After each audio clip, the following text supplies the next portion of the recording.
एक सच्ची आस्था, दृढ़ विश्वास की एक सच्ची घटना के बारे में मैं आपको बताने जा रही हूँ, जिसे सुनने के बाद आपका माँ दुर्गा के प्रति प्यार, विश्वास, आस्था और भी ज्यादा दृढ़ हो जाएगा।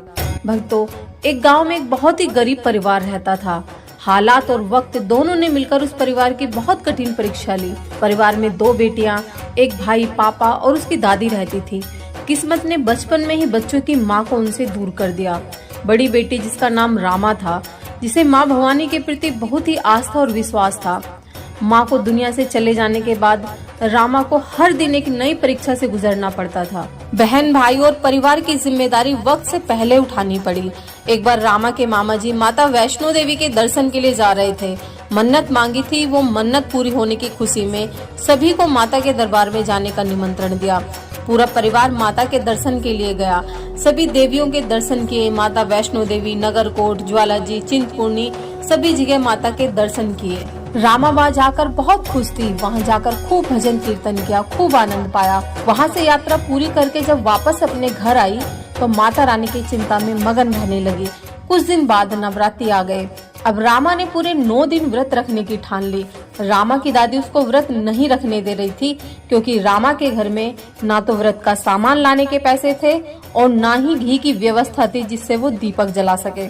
लेकिन रामा ने अपनी दादी की एक न सुनी और व्रत रखना शुरू कर दिया। जैसे तैसे करके कुछ पैसे उधार मांगकर घी का इंतजाम किया और लौंग बतासा प्रसाद मंगवाया और माँ के व्रत रखना शुरू किया।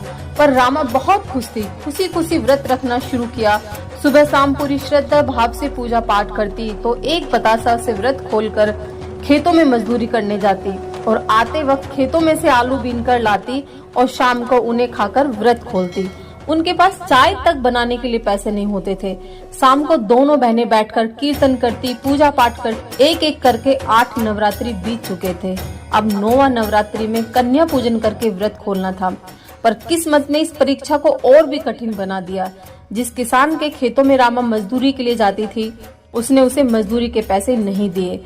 अब रामा के मन में चिंता सी होने लगी, पर मन में सोचा, माँ जैसी आपकी इच्छा, मैं तो आपकी रजा में राजी हूँ। फिर रामा को एक और उम्मीद थी कि एक फैक्ट्री में उसके पापा ने कुछ दिन काम किया, वहाँ से पैसे मिल जाएंगे, पर अफसोस वहाँ से भी पैसे नहीं मिले। अष्टमी का दिन था। शाम के 6:30 बजे थे। रामा की आंखों में आंसू थे। मन ही मन कह रही थी कि माँ, अब बिना कन्या पूजन के मेरा व्रत कैसे खुलेगा। मेरे पास तो इतने पैसे भी नहीं हैं कि मैं हलवा बनाकर आपका भोग लगाकर अपना व्रत खोल सकूं। कहते कहते जोर जोर से रोने लगी। इतने में बाहर से आवाज आती है, रामा कहाँ है तू? रामा बाहर निकलकर देखती है तो देखती है कि उसकी बुआ जी बाहर खड़ी हुई हैं। रामा बुआ को देखकर बहुत खुश हुई। बुआ ने बताया कि आज उनका मन बहुत बेचैन हो रहा था, बहुत मन कर रहा था आप सबसे मिलने का, इसलिए बैग उठाया और फटाफट से यहाँ दौड़ी आ गई। रामा ने अपने घर की स्थिति अपनी बुआ जी को बताई और बुआ जी ने कुछ पैसे उन्हें दिए, जिनकी वजह से उनके घर में प्रसाद की सामग्री और कन्या पूजन का सामान आया। अब रामा ने पूरे विधि विधान से कन्या पूजन किया, अपना व्रत खोला और माँ का शुक्राना किया। रामा समझ गई थी कि आखिरकार बुआ जी का मन क्यों बेचैन हुआ था। ये सब तो मेरी माँ की लीला है। माँ किसी न किसी रूप में आकर अपने भक्तों की रक्षा जरूर करती है और ये कोई कहानी नहीं है, एक सच्ची घटना है। अगर आप भी सच्चे मन से नवरात्रि का व्रत रखते हो तो विश्वास करना, आपकी मनोकामना भी जरूर पूरी होगी। बस अपने विश्वास को कभी मत डगमगाने देना। ये कहानी अगर आपको अच्छी लगी है तो वीडियो को लाइक, शेयर और सब्सक्राइब जरूर करना और कमेंट्स बॉक्स में जय माता दी जरूर लिखना। आपकी हर मनोकामना पूरी होगी।